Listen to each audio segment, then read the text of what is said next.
Lebih daripada ratusan negara yang ada di atas muka bumi Allah. Kita banyak pilihan. Tetapi ketika kita berdiri di padang mahsyar, Allah hanya memberikan dua pilihan sahaja. Dua je tuan. Sekiranya hidup yang diberikan oleh Allah, modal nyawa dan kehidupan yang Allah bagi 60 tahun, 70 tahun kita gunakan untuk Allah, bayarannya ialah khuludun fil jannah, kekal selama-lamanya di dalam syurga. Allah bagi 60.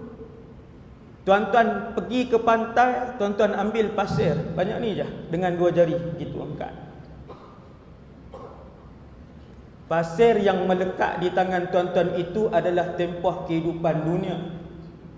Dan kesemua pasir yang ada di dalam 7 lautan, bahkan lebih dari itu, itulah kehidupan akhirat yang sangat panjang. Maka berbaloikah kita berbuat maksiat kepada Allah selama 50 tahun untuk kekal di dalam neraka Allah, dibakar 24 jam, la yamutu fiha wa la yahya, mati pun tidak, hidup pun tidak di dalam neraka, wal a'yadzubillah. 50 tahun je. Nak seronok dengan maksiat, nak seronok tinggal solat, nak seronok dedah aurat, nak seronok mengumpat orang, nak seronok rosakkan rumah tangga orang, 50 tahun. Diazab tidak terbilang bilion tahun yang ditetapkan oleh Allah. Tak berbaloi. Maka korbankan 50-60 yang Allah bagi ni untuk dijadikan keseluruhannya ta'atun lillahi tabaraka wa ta'ala, ketaatan kepada Allah, kesemuanya ibadah. Bangun, buka mata di waktu pagi yang ibadah. Kita berjalan menuju ke tandas ibadah, buang air jadikan ibadah. Selesai daripada buang air, alhamdulillahillazi azhaba 'annil adza, jadi ibadah. Sebelum mandi bismillah, mandi jadi ibadah. Sebelum pakai baju bismillah, pakai baju jadi ibadah. Maka berbaluilah yang 60 tahun untuk dibayar oleh Allah Subhanahu wa taala dengan bayaran syurga. Ketika orang soleh, calon syurga dipanggil oleh Allah di padang mahsyar. Kita berada di padang mahsyar. Tuan-tuan bayangkan, semua orang boleh bayangkan, satu tanah rata yang luas, yang apabila tuan-tuan toleh ke belakang, tuan-tuan tidak nampak penghujung. Tetapi tuan-tuan nampak di hujung sana masih lagi ada orang, dan kita tak tahu di mana berakhirnya penghujung sana. Itu mahsyar. Tuan-tuan paling ke kanan, tuan-tuan tengok ada lautan manusia yang tidak berpenghujung. Di celah-celah manusia itu ada jin, di celah-celah jin itu ada binatang. Tuan-tuan paling ke kiri, keadaan yang sama. Tuan-tuan tak nampak penghujung kerana terlalu ramai manusia. Tetapi apabila kita semua, saya dan kita berada di padang mahsyar, kita pandang ke hadapan, di hadapan ada penghujung. Kerana di atas tanah mahsyar, di hadapan sekali akan diletakkan mizan. Wa nadha'ul mawazinal qista liyaumil qiyamah. Kami akan meletakkan alat untuk menimbang perbuatan yang telah dilakukan oleh kalian. Tak di depan, semua orang nampak mizan di depan. Lalu dipanggil nama seorang demi seorang, seperti mana nama yang telah diberikan oleh ibu bapa kalian di atas muka bumi Allah. Kalau namanya Khadijah, maka dia akan dipanggil dengan Khadijah dan nama bapanya. Macam dah kat pengenalan tuan-tuan. Subhanallah. Tu kalau hak nama Vanish, tak malu dia panggil depan semua orang. Nama dia tak ada, nama sahabat. Nama dia tak sama dengan nama mana-mana Nabi. Namanya tak sama dengan mana-mana nama sahabat. Namanya tak sama dengan mana-mana orang soleh. Sebab tu Nabi kata pilih nama yang baik, kerana kalian akan dipanggil dengan nama itu dan nama ayah kalian di padang mahsyar. Ketika orang soleh dipanggil Fulan bin Fulan, dia pun datang ke depan. Lalu dia bawa turun amalannya daripada suatu tempat yang bernama Illiyin. Buku amalan orang soleh di Illiyin. Buku amalan ahli neraka disimpan di Sijjin. Ketika nama kita dipanggil, barulah para malaikat ambil buku kita yang dalam keadaan tergulung.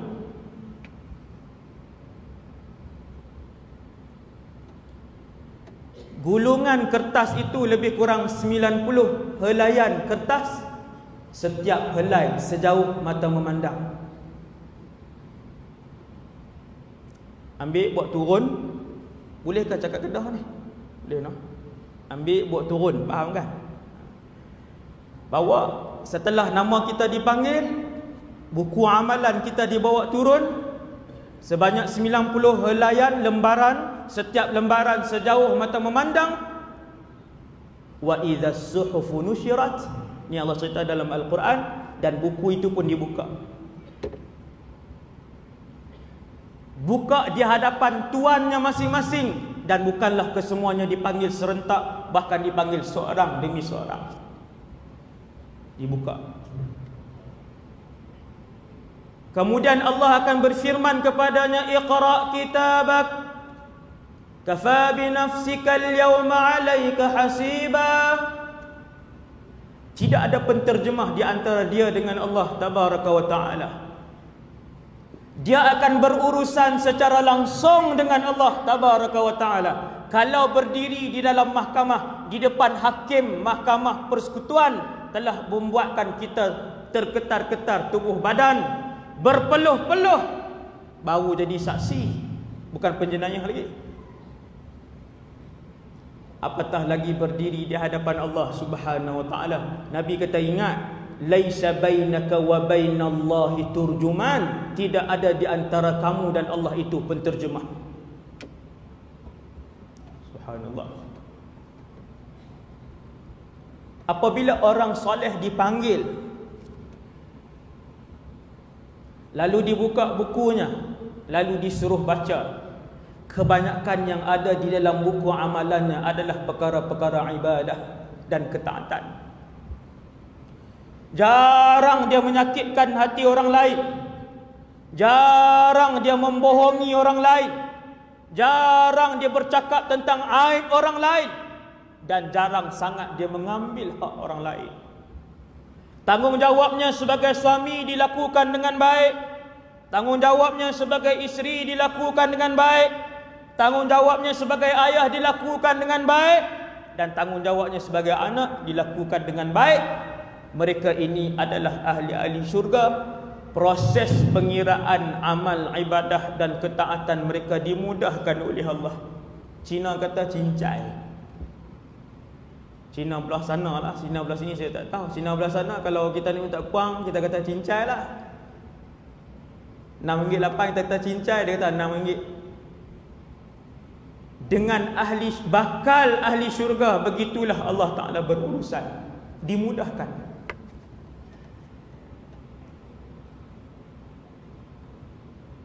Setelah habis ditimbang amalannya, maka amal ibadahnya jauh lebih berat daripada dosanya yang sedikit. Lalu diberikan keputusan penuh bahawa dia adalah sebagai ahli syurga. Tuan-tuan, diberikan keputusan penuh ketika itu. Apabila nak bagi keputusan penuh kepada bakal ahli syurga, maka tangan kanannya yang akan terangkat. Allah sebut dalam Quran, fa amma man utiya kitabahu bi yaminih. Juzuk 30 aja tu. Kita jarang baca. Fasawfa yuhasabu hisaban yasira. Adapun mereka-mereka yang bakal menjadi ahli syurga setelah ditimbangkan amalan mereka yang lebih baik, lebih banyak, ketaatan lebih banyak, pahala ibadah lebih banyak, Allah memberikan buku keputusan sebagai warga negara syurga, dan dia pun mengangkat tangan kanannya. Fasawfa yuhasabu hisaban yasira. Allah akan mudah penimbangannya. Kenapa mudah? Kerana dosanya terlalu sedikit. Kenapa mudah? Kerana tidak ada dosanya yang berkaitan dengan hak orang lain. Manusia yang paling berat kedudukannya di atas padang mahsyar, yang paling resah hatinya di padang mahsyar, ialah mereka yang paling banyak dosa dengan orang lain. Harta orang dia nak ambil, rumah tangga orang dia nak kacau, hak dan maruah orang dia ceroboh. Yang ni berat. Yang ni berat. Maka orang soleh ni Allah bagi buku, dia pun angkat tangan kanannya. Setelah mendapat buku dengan tangan kanan, dia pun tengok ahlul jannah. Ahlul jannah, warga negara syurga. Wa yanqalibu ila ahlihi masrura. Cerita Quran. Lalu dia pun berlari-lari mendapatkan ahli keluarganya yang lain yang juga ahli syurga. Allahu Rabbi. Selepas timbang, kita akan ke Telaga Kautsar. Di Telaga Kautsar, Rasulullah sudah menanti. Di Telaga Kautsar, manusia sudah mula mengukirkan senyuman. Di Telaga Kautsar, manusia mula menyapa di antara satu sama lain. Di Telaga Kautsar, barulah manusia ada peluang untuk duduk dan berehat. Ketika itulah si ayah yang sudah menjadi ahli syurga, si ibu yang telah pun dimuliakan oleh Allah sebagai ahli syurga, si anak yang telah pun berjaya dengan ujian yang telah diberikan Allah menjadi ahli syurga, yanqalibu ila ahlihi masrura, berlari mendapatkan ibunya, berlari mendapatkan ayah dan adik-beradiknya, kesemuanya ahli syurga. Mereka berpeluk dan juga menangis kerana terlalu gembira dikumpulkan oleh Allah sebagai keluarga ahli syurga. Kita tak baca ni, ayat ni kita tak baca, tak tengok terjemahan dia. Seronok tak tuan-tuan? Tuan-tuan, kita duduk dalam satu negara yang selama-lamanya hidup dan ada ahli keluarga kita. Kita kalau pergi ke mana-mana tuan-tuan, pergi dengan isteri, kita naik kapal terbang. Kalau isteri duduk di nombor 18, kita duduk nombor 6. Seronok tak perjalanan? Tak seronok. Kalau kita naik kapal terbang, isteri kita seat dia 16C, kita nak 16D, sebelah-sebelah. Walaupun duduk dah lama di rumah, dah duduk sekali, dah suami isteri dah lama, tapi seronok kalau berjalan, duduk satu keluarga. Kita pergi Mekah, bawa ke semua, isteri kita bawa anak-anak 3 orang. Tiba-tiba travel kata, ni semua 5 orang ni duduk bilik asing-asing.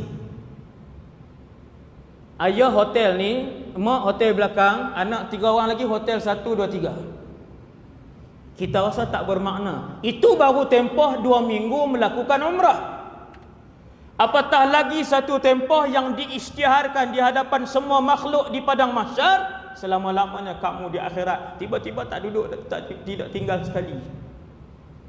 Dan betapa gembiranya ibu yang beriman, ayah yang beriman, anak-anak yang beriman, adik-beradik yang beriman, apabila saling berjumpa, di tangan masing-masing ada keputusan, saling memegang keputusan itu dengan tangan kanan. Wa ashabul yamin ma ashabul yamin, sebagai kumpulan kanan. Seronok tuan-tuan, keadaan waktu itu sangat seronok. Bila habis ditimbang yang ahli syurga, habis ditimbang yang ahli neraka, kata Nabi SAW, Allah tarik perhatian keseluruhan warga mahsyar. Sila lihat ke hadapan. Lalu didatangkan satu makhluk Allah yang bernama kematian. Dibawa makhluk Allah yang bernama kematian. Subhanallah. Hidup itu makhluk, mati itu makhluk, nyawa itu makhluk, arash itu makhluk, Kaabah itu makhluk, angin itu makhluk, syurga itu makhluk, masa itu makhluk. Allah perkenalkan satu makhluk yang tidak pernah dilihat. Malaikat tak pernah tengok, jin tak pernah tengok, binatang tak pernah tengok, manusia tak pernah tengok. Nama makhluk itu kematian. Ini baru mukadimah ni tuan. Subhanallah. Lalu mati dibawa. Mati dibawa. Datang ke hadapan semua manusia, melihat-lihat kematian buat kali pertama. Lalu Allah SWT mematikan kematian. Inna lillahi wa inna ilaihi raji'un. Lalu Allah mematikan kematian. Apabila kematian dimatikan oleh Allah, yang masuk syurga akan kekal selama-lamanya, yang masuk neraka juga bila dibakar dia tidak mati, hidup selama-lamanya, tersiksa selama-lamanya di dalam neraka. Wal'iyadzubillah. Lalu menjerit dan berteriaklah seorang malaikat untuk memaklumkan kepada seluruh warga mahsyar. Malaikat ni pun menjerit, ya ahlal jannah, wahai penduduk syurga, khulud, kekallah kalian selama-lamanya, tak mati. Lalu malaikat berteriak kepada sebelah yang kirinya, ya ahlan nar, wahai penduduk neraka, khulud, kekallah kalian selama-lamanya. Kebiruan tubuh badan dan kulit ahli neraka kerana takut mendengar pengumuman itu, belum masuk dalam neraka lagi. Subhanallah. Tuan-tuan, kita tak mau cerita neraka. Malam ni tajuk syurga. Neraka nanti insya-Allah. Wallahu a'lam. Kemudian kita pun berjalan atas sirat. Daripada sirat di sini, sirat di mahsyar, dia punya hujung titi itu di mahsyar. Kemudian perjalanan dia berapa ratus tahun ni? Ratus tahun. Allah. Dunia ini singkat sangat tuan-tuan. Singkat sangat dunia ni. Ratusan tahun sirat. Cumanya ahli syurga, dia langkah kaki kanan, ada yang selaju kilat, ada yang selaju kuda, ada yang berlari laju sampai depan syurga.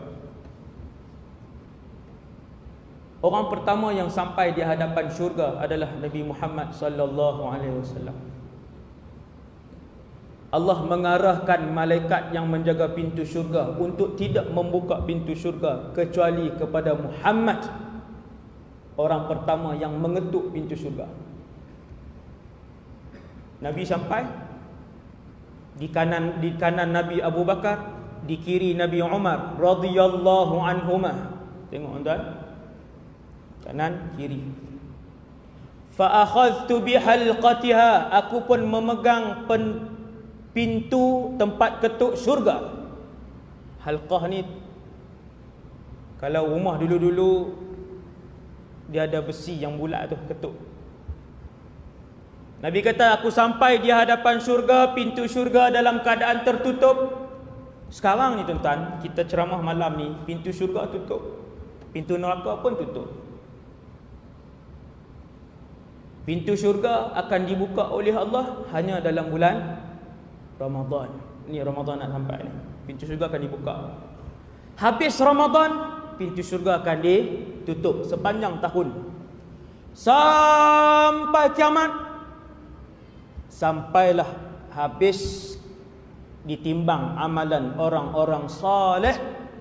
Maka Nabi adalah manusia pertama bersama dengan Abu Bakar, bersama dengan Umar, dan bersama dengan ahli umat Rasulullah yang masuk syurga tanpa hisab dan azab.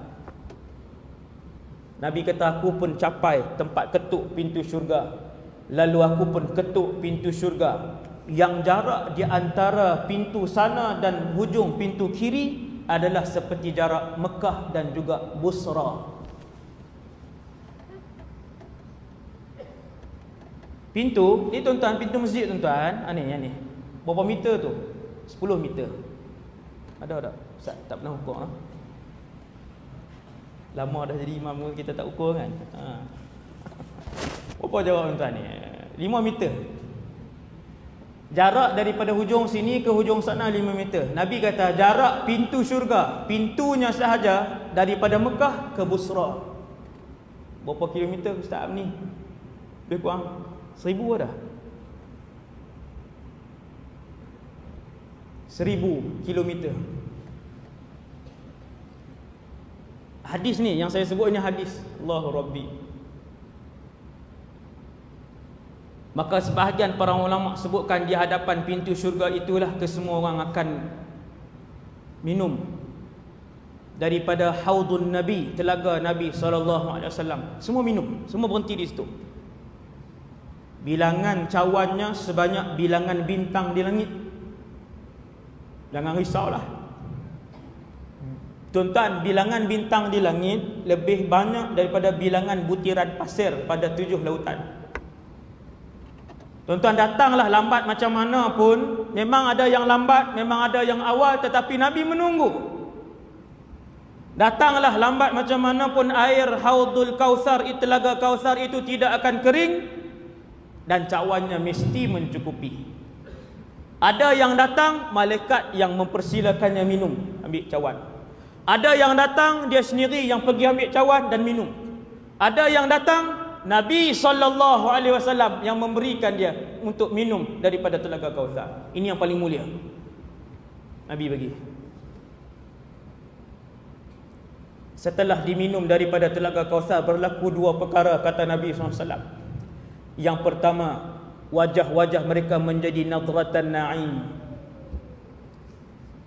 Kesemua wajah-wajah mereka berseri-seri seperti bulan yang mengambang, berseri.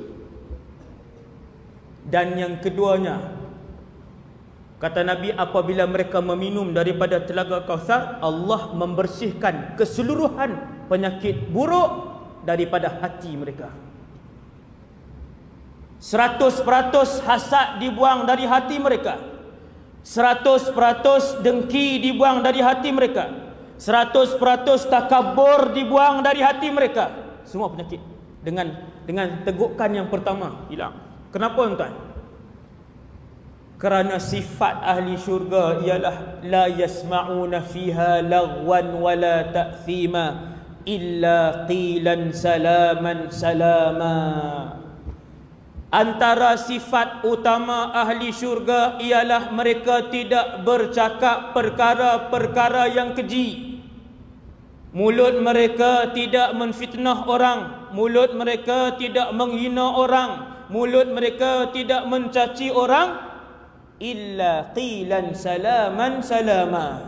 Semua perkataan yang baik sahaja.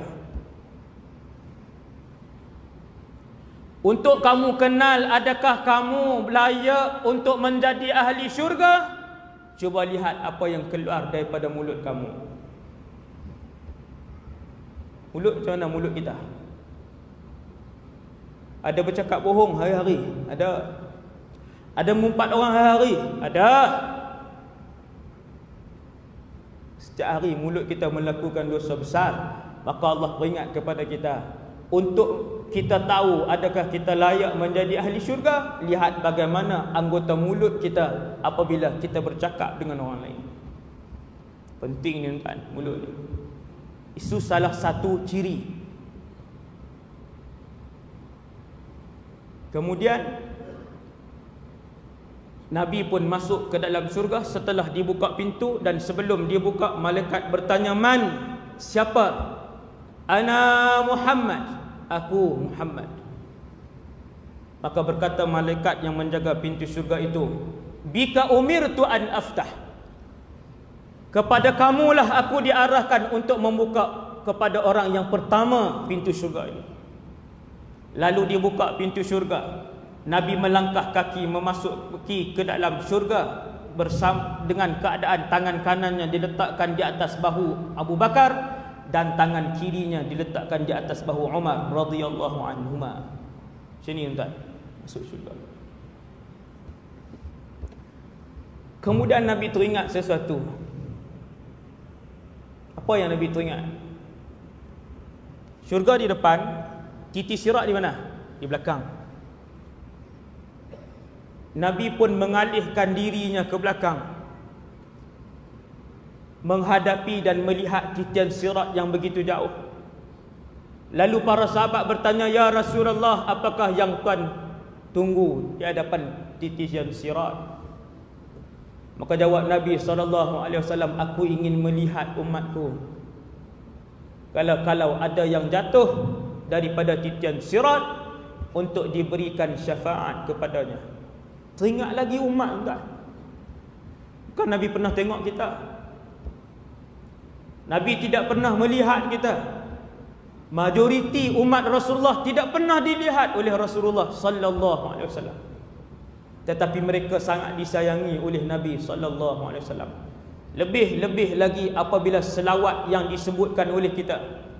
Allahumma salli ala Sayyidina Muhammad An-Nabiyil Ummi wa ala alihi wa sahbihi wa barik wa sallim. Setiap selawat itu sampai ke hadapan Nabi SAW. Apabila selawat sampai ke hadapan Nabi, Allah mengembalikan roh ke dalam jasad Nabi. Lalu roh itu menerima selawat itu bersama dengan nama orang yang berselawat.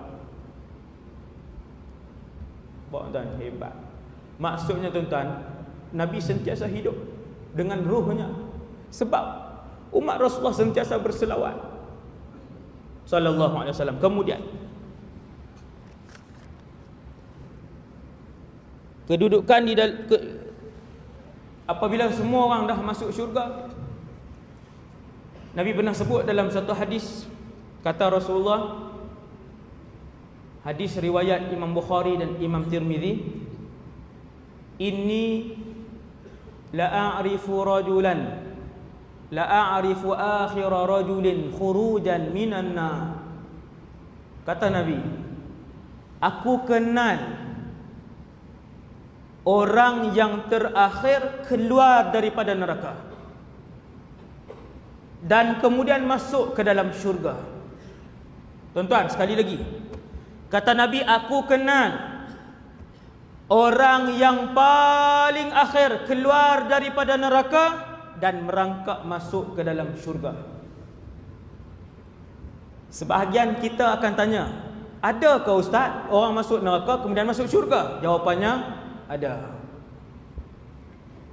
Semua perbahasan akidah ni saya ambil daripada kitab Tuhfatul Murid, karangan Syekh Ibrahim Al-Bajuri.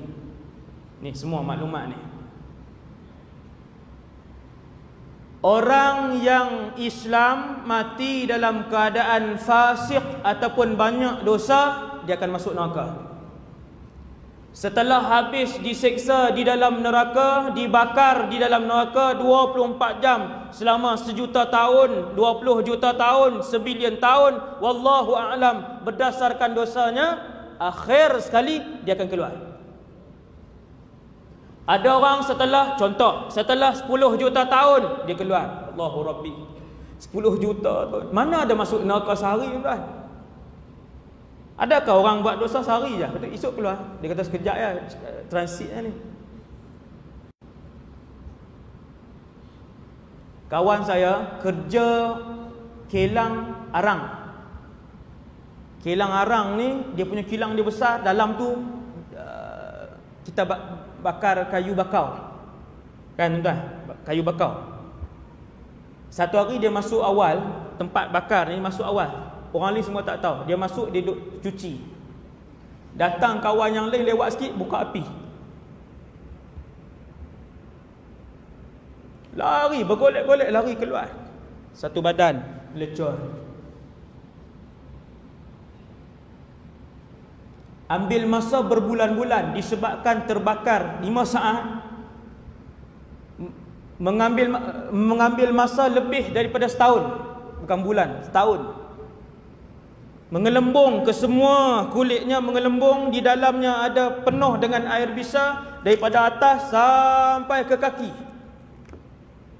Dibuang kulit yang ada air bisa tadi, dibuang, dicuci air bisa, kemudian naik kulit baru, mengelembung, naik air bisa lagi.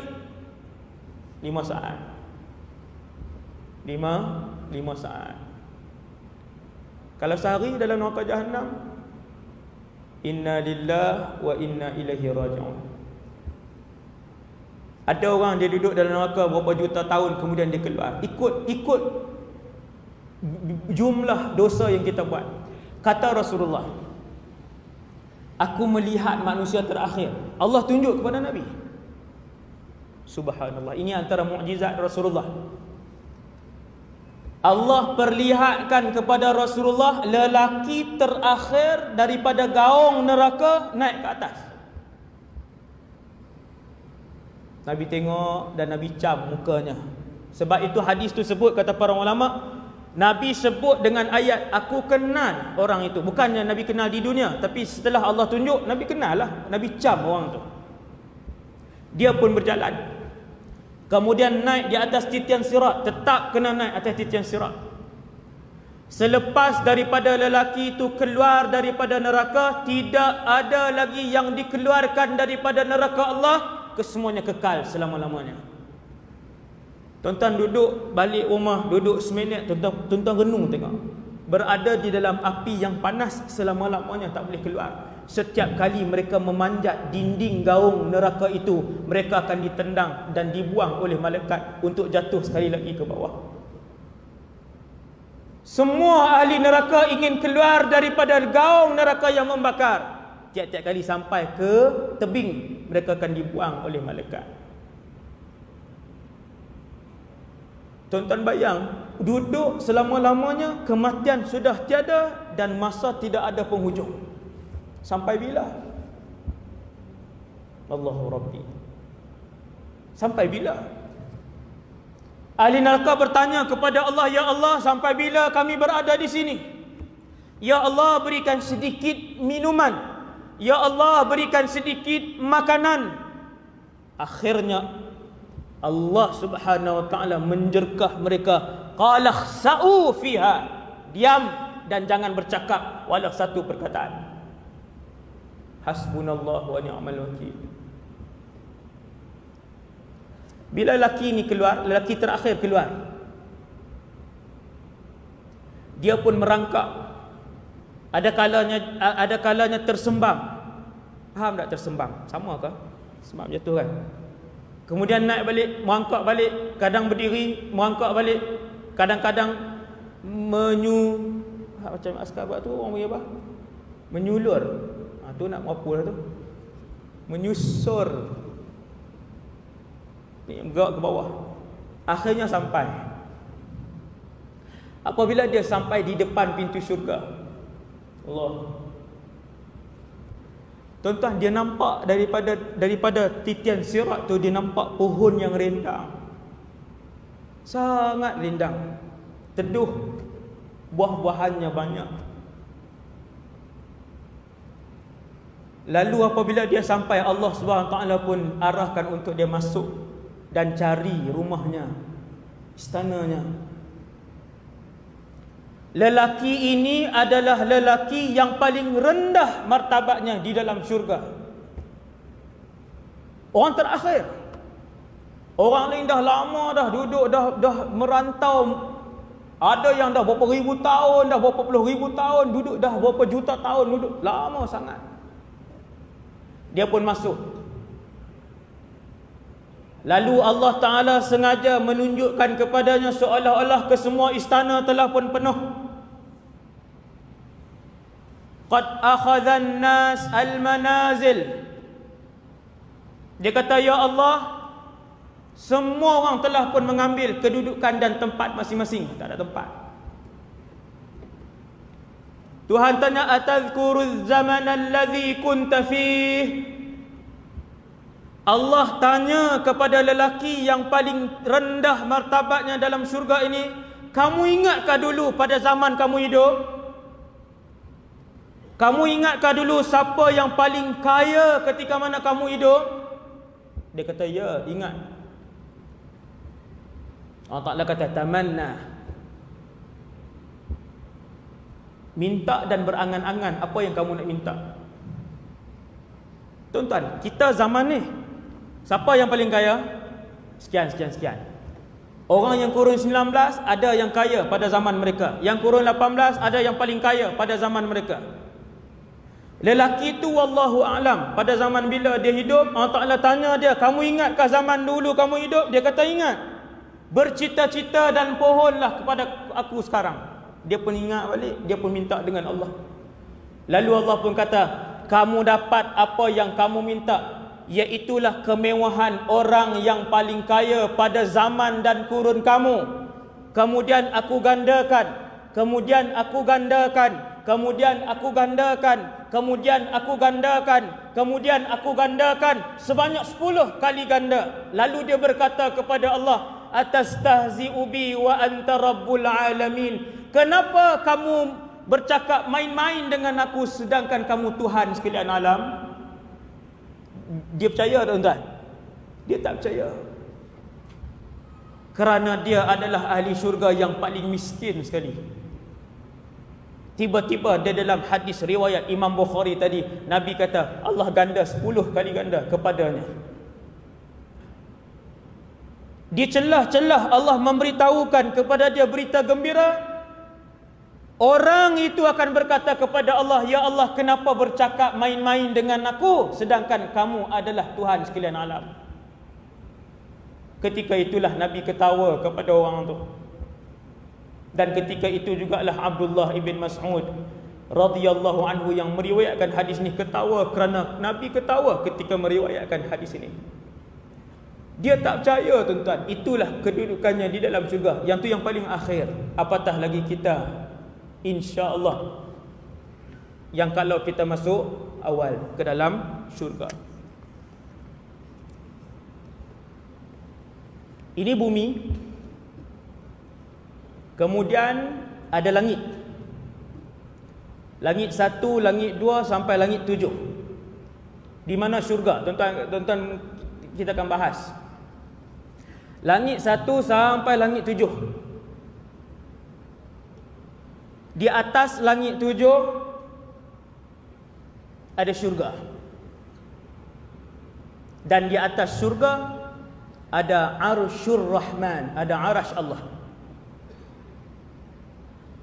Bagaimana Ustaz bentuk arash? Seluruh warga mahsyar akan melihat Arsyur Rahman. Kemudian bila dia masuk dalam neraka, dia tak tengok dah. Adapun ahli syurga akan sentiasa melihat arash. Arash ini makhluk Allah yang paling besar yang pernah diciptakan oleh Allah Azza wa Jalla. Ia lebih besar daripada dunia ini, ia lebih luas daripada langit yang 1 sehingga 7, dan ia lebih luas dari segala-galanya. Subhanallah. Macam mana tak tahu. Tapi tuan-tuan, para ulama sebut berdasarkan dalil Quran dan juga dalil hadis, kedudukan dia ialah bumi, dunia. Ini dunia, bumi, kemudian dunia, langit 1 hingga 7. Atas langit 7 ada syurga, dan di atas syurga ada arash. Daripada bawah arash mengalir sungai. Sungai itu masuk ke dalam syurga Firdaus. Tak boleh bayang, tuan. Sejuta tahun kita pusing berjalan-jalan tak habis. Kalian akan menggunakan kenderaan binatang yang laju di dalam syurga, kata Nabi SAW. Binatang apa? Wallahu a'lam. Laju pergerakannya.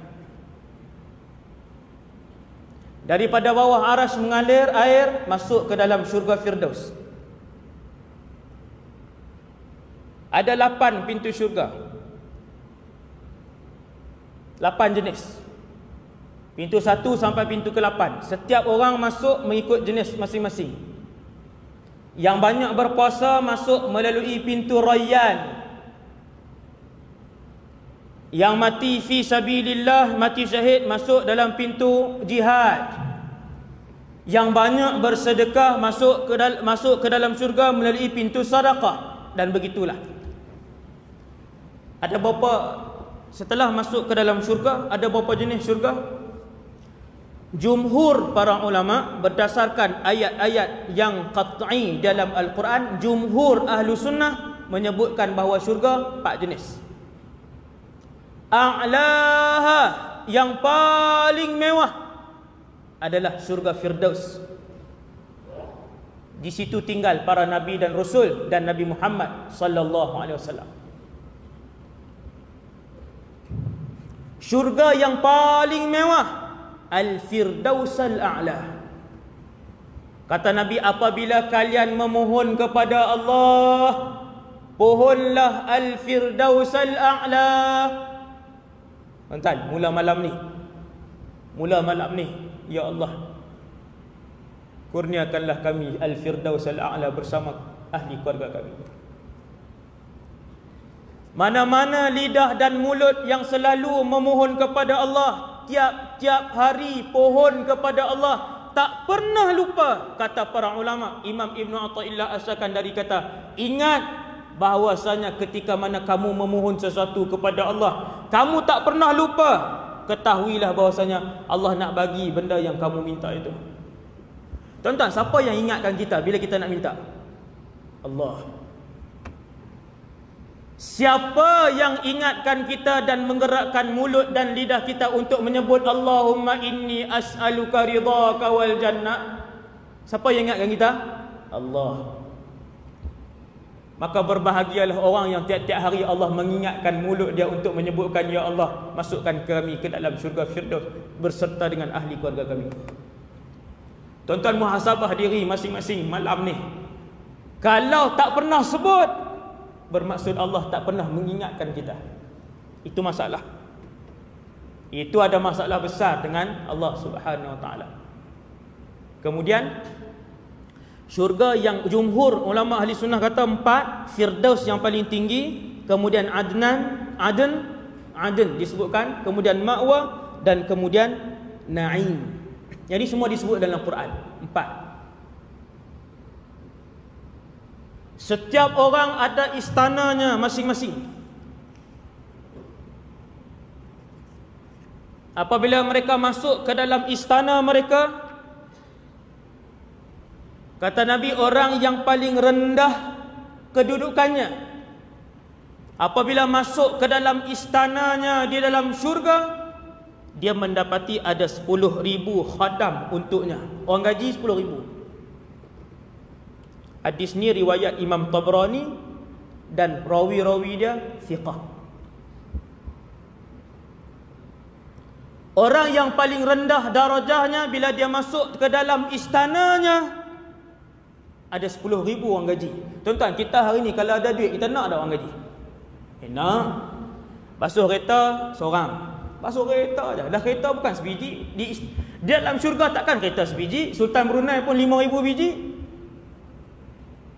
Sultan Brunei 5,000 biji kereta dia. Bukan kereta kancil, bukan kereta wira, kesemuanya kereta mewah. 5,000 biji. Perlu berapa orang khadam untuk panaskan enjin dan basuh kereta dia sebulan sekali? Berapa orang perlu? Sebab tu tuan-tuan jangan kata, Ustaz, 10,000 ni nak buat kerja apa? Tuan-tuan jangan fikir jauh, Ustaz, 10,000 khadam nak buat kerja apa, Ustaz? Lah, kalau kereta dia 5,000, berapa orang perlu? Nampak? Rumahnya besar, tukang masaknya ramai, tukang urutnya bertukar ganti, yang potong kuku seorang khadam. Sini je. Allahu Rabbi. Sampai bila, Ustaz? Selama-lamanya.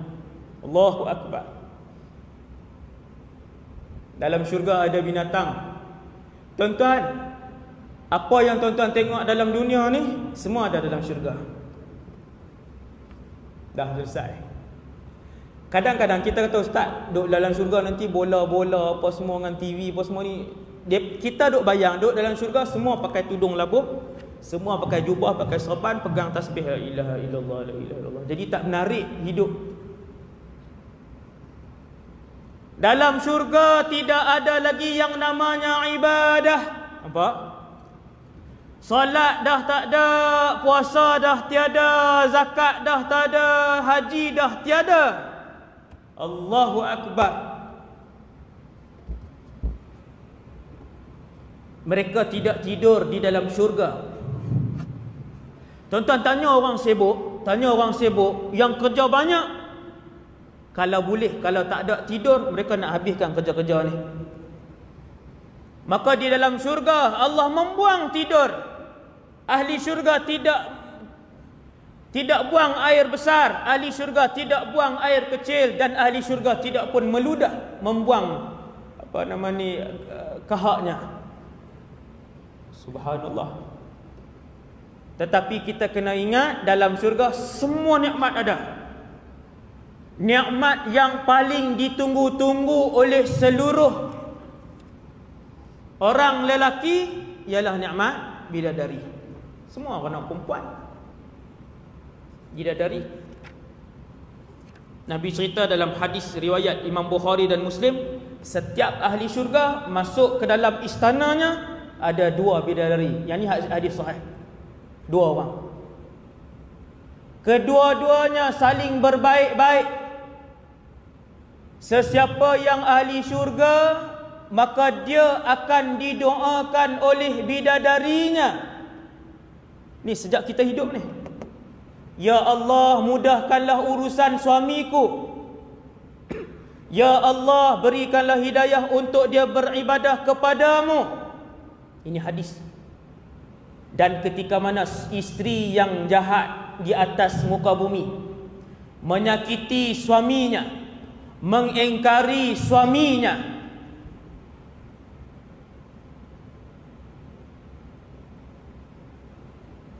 berlawan dengan suaminya, kata Nabi dalam hadis yang sahih, isterinya di dalam istana sana di dalam syurga akan menjerkah isteri di atas dunia itu, wahai wanita, celakalah kamu berbuat kasar dengan suamiku. Tengok tuan, bakal isteri di sana. Bakal isteri di sana dah marah dah. Yang diciptakan oleh Allah, wanita-wanita yang tidak ada ibu, yang tidak ada ayah, diciptakan oleh Allah seperti Allah menciptakan Adam alaihissalam. Cipta terus umur 4. Tuan-tuan jangan rasa pelik pula. Nabi Adam tak ada mak ayah, maka bidadari kesemuanya tidak ada ibu dan ayah. Mereka manusia seperti kita, 100% manusia seperti kita, senyum seperti kita, berjalan seperti kita. Dan persamaan di antara kita dengan bidadari ialah kedua-duanya, yang suami tadi tampan, yang isteri tadi cantik, mereka hidup selama-lamanya, mereka tidak mengeluarkan peluh pun di dalam syurga.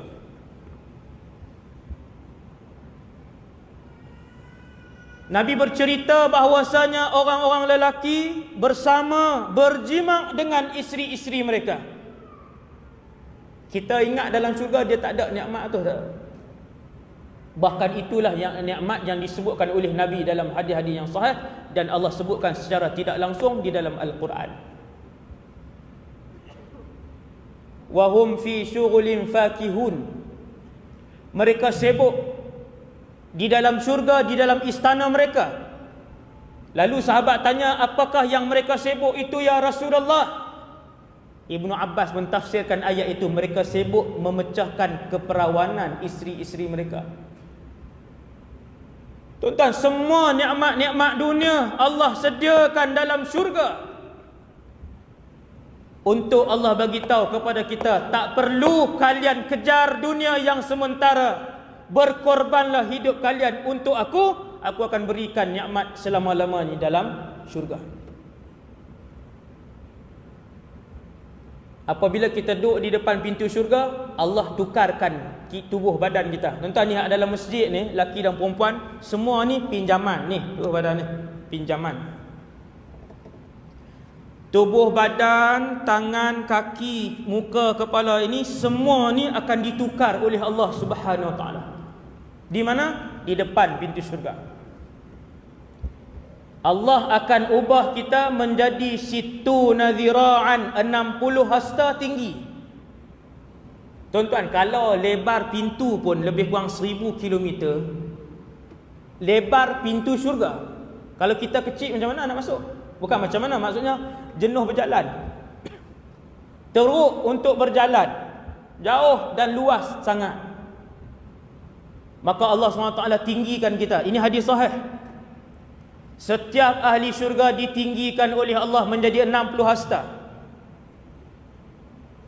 Lebarnya 7 hasta. Kesemuanya ditukarkan umur mereka menjadi 33 tahun, lelaki dan perempuan. Ini satu riwayat. Seronok nak jadi orang muda, tuan. Semua orang seronok jadi orang muda.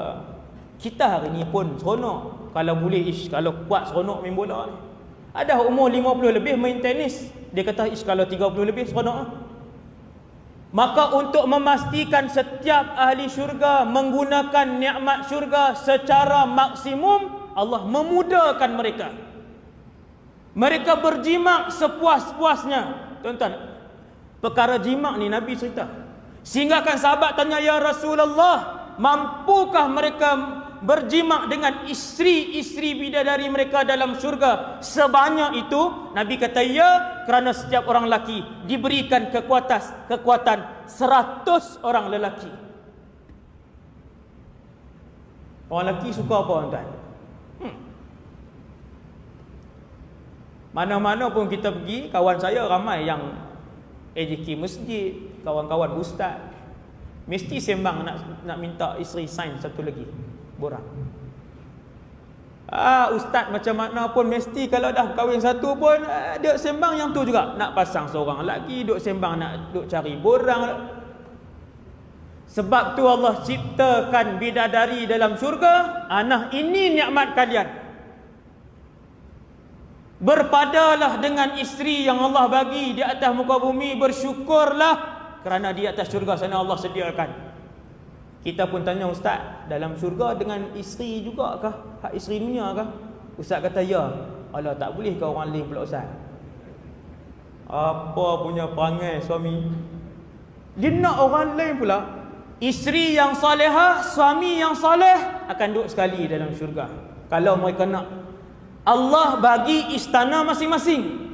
Tetapi kalau nak duduk sekali, boleh duduk sekali. Sahabat tanya, ya Rasulullah, kalau kami nak anak dalam syurga, bolehkah? Nabi kata boleh. Dan anak itu dilahirkan, kemudian dia terus membesar. Kita suka anak semua kecil selama-lamanya, suka anak yang dah besar, dah boleh ni dah. Semua orang akan berehat ketika anak-anak dah membesar dah. Baru boleh berjalan, baru boleh beli peralatan rumah mahal-mahal sikit. Dulu waktu anak kecil-kecil, satgi pecah yang ni, koyak yang ni, kotor yang ni. Nampak tuan? Maka Nabi kata kalian boleh memperolehi anak di dalam syurga. Tuan-tuan, nikmat inilah yang Allah suruh kejar, iaitulah nikmat di dalam syurga yang selama-lamanya. Orang perempuan kata, ustaz, seronoklah depa. Ni keluar dah bahasa sana. Sebab lewat dah nak berhenti dah. Kau apa berhenti 10? Tok Iman suruh berhenti ke 10? 5 minit 5 minit kita berhenti. Orang perempuan kata seronoklah orang laki-laki boleh bidadari selama-lamanya muda, selama-lamanya bidadari itu remaja, dan selama-lamanya bidadari itu kekal darahnya. Allah cerita dalam Quran, sifat bidadari itu ialah fihinna qasiratut tarfi. Isteri-isteri kalian di kalangan bidadari, sifat dia yang pertama ialah dia tidak pernah memandang lelaki lain. Tuan-tuan, hari ni perempuan hari ni, isteri-isteri hari ni tengok ada orang lain. Tengok. Segak kalau jadi lelaki aku. Sama orang lelaki. Lalu wanita cantik sikit, cantiknya. Kalau hak ni bini aku sedap ni. Ayat tak elok. Allah cerita sifat bidadari syurga, qasiratut tarf, tidak pernah memandang lelaki lain kecuali suaminya sahaja. Allahu Rabbi. Lam yatmithunna insun wala jan. Tidak pernah disentuh oleh lelaki lain. Zaman hari ini bukan tak disentuh lelaki lain, berzina pula dengan lelaki lain. Berapa banyak kes tuan, berapa banyak kes. Inna lillahi wa inna ilaihi raji'un. Orang perempuan kata orang lelaki-lelaki dapat bidadari ustaz, hebat, cantik. Sekiranya seorang bidadari ludah ke dalam air lautan dunia, kesemuanya menjadi tawar. Ayat laut jadi tawar, elok. Hadis Sekiranya seorang bidadari, kata Rasulullah, mempamerkan mukanya ke atas bumi ini, nescaya harum semerbaklah muka bumi Allah ini. Seorang tunjuk muka. Macam mana tu ustaz? Macam mana? Tunggu dalam syurga. Tuan baru cerita bidadari. Sehingga kan isteri Nabi kata, ya Rasulullah, di antara bidadari yang hebat ini, yang mulia ni, buang air besar tidak, berpeluh tidak, buang air kecil tidak, keluarkan kahak tidak, tapi makan dengan kita, minum dengan kita, berjalan dengan kita, sentiasa muda. Lalu isteri Nabi tanya kepada Rasulullah, ya Rasulullah, di antara bidadari syurga dan wanita dunia yang mukminah, orang perempuan yang beriman masuk syurga, orang perempuan yang salihah yang masuk syurga. Isteri Nabi nama Ummu Habibah ataupun Ummu Salamah, saya tak ingat dah, Ummu Habibah ataupun Ummu Salamah. Dia tanya, ya Rasulullah, bidadari ataupun wanita mukminah yang lebih mulia? Tuan-tuan, apa jawab Nabi? Subhanallah. Nabi kata, bal nisaun mu'minatun afdal minal hur.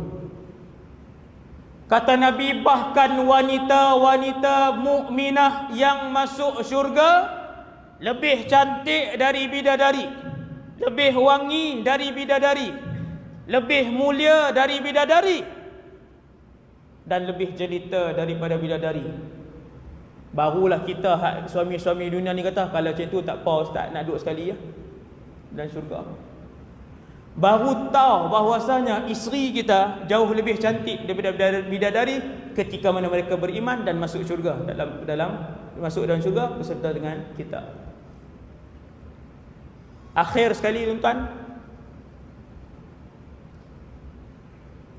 setelah kita tinggal dalam syurga, ada makan, ada minum, ada bersiar-siar, sama macam kehidupan dunia tuan-tuan. Ada pusat membeli belah, ada pusat membeli belah yang kita akan pergi membeli belah. Di dalam syurga ada jual beli. Cuma bezanya syurga dengan dunia, di syurga semua barang yang kita nak kita dapat. Lahum ma yasha'una inda rabbihim. Allah Ta'ala kata, aku berjanji apa saja yang mereka minta aku akan bagi dalam syurga. Saya turun airport KLIA 2. Turun jumpa satu kedai. Kedai apa tuan? Swiss watch. Semua jam tangan daripada Switzerland. Paling murah berapa tuan? Taklah mahal sangat, 10,000. Tuan-tuan boleh beli tak kita? Dalam syurga ada pasaraya. Hadis sahih, kalian akan pergi berjual beli, membeli di pasar raya, dan bayaran ketika itu ialah subhanakallahum. Itu harga bayaran dia. Tuan-tuan pergi kedai jam cantik, ada 1000 jenis jam. Setiap orang tak sama, ada yang suka jam jarum, ada yang suka digital, ada yang jam tengkorak, ada yang jam buah-buah sikit, ada jam tak sama, tapi semua mahal. Ketika kita ke pasar raya di dalam syurga, kita boleh ambil mana saja jam yang kita nak, dan bayaran ketika mengambil barang itu ialah subhanakallahum, maha suci engkau ya Allah. Lalu kita pun ambil. Kita pergi beli lauk, kita pergi beli sayur, kita pergi beli barang, semua kita dapat. Subhanallah. Satu hari malaikat buat jemputan, iaitu Allah undang ke suatu tempat. Ni cerita ni terakhir pada malam ni. Lebih dah 5 minit, saya minta maaf. 2 minit ni masa kecederaan. Main bola pun dia tambah.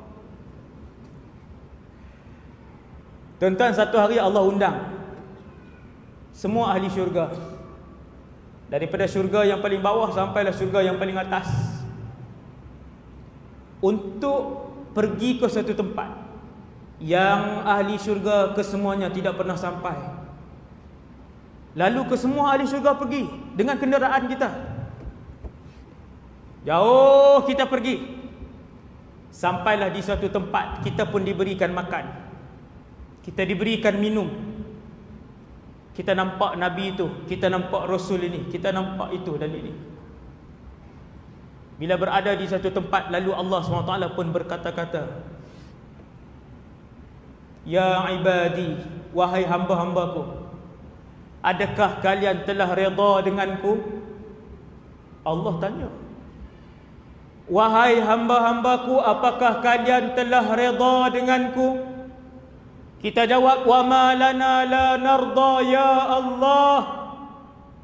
Mana mungkin kami tak redha sedangkan kamu telah memasukkan kami dalam syurga.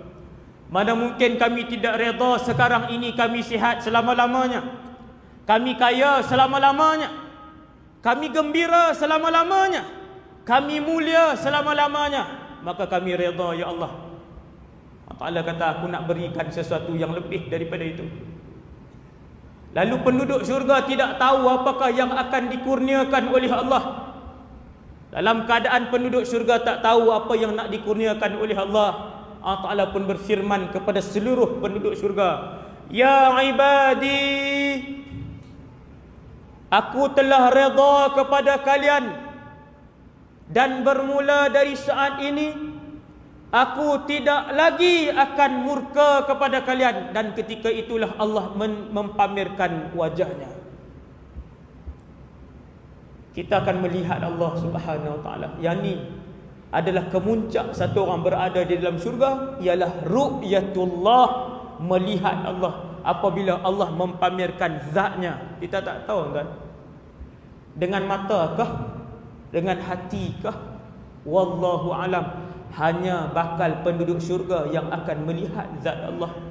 Ketika mereka melihat zat Allah, mereka pun tertunduk sujud kepada Allah Subhanahu Wa Taala.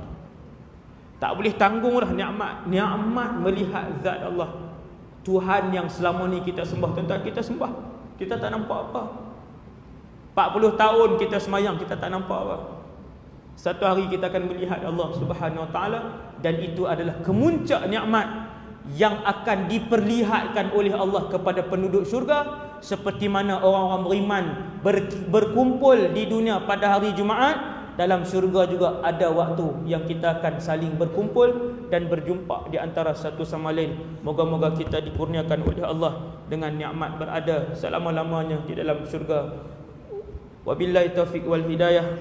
Aqulu qali hadza astaghfirullahal azim li wa lakum. Yang baik daripada Allah Subhanahu Wa Taala, yang lemah dan kurang daripada diri saya sendiri. Kita tutup dengan tasbih kafarah dan suratul Asr.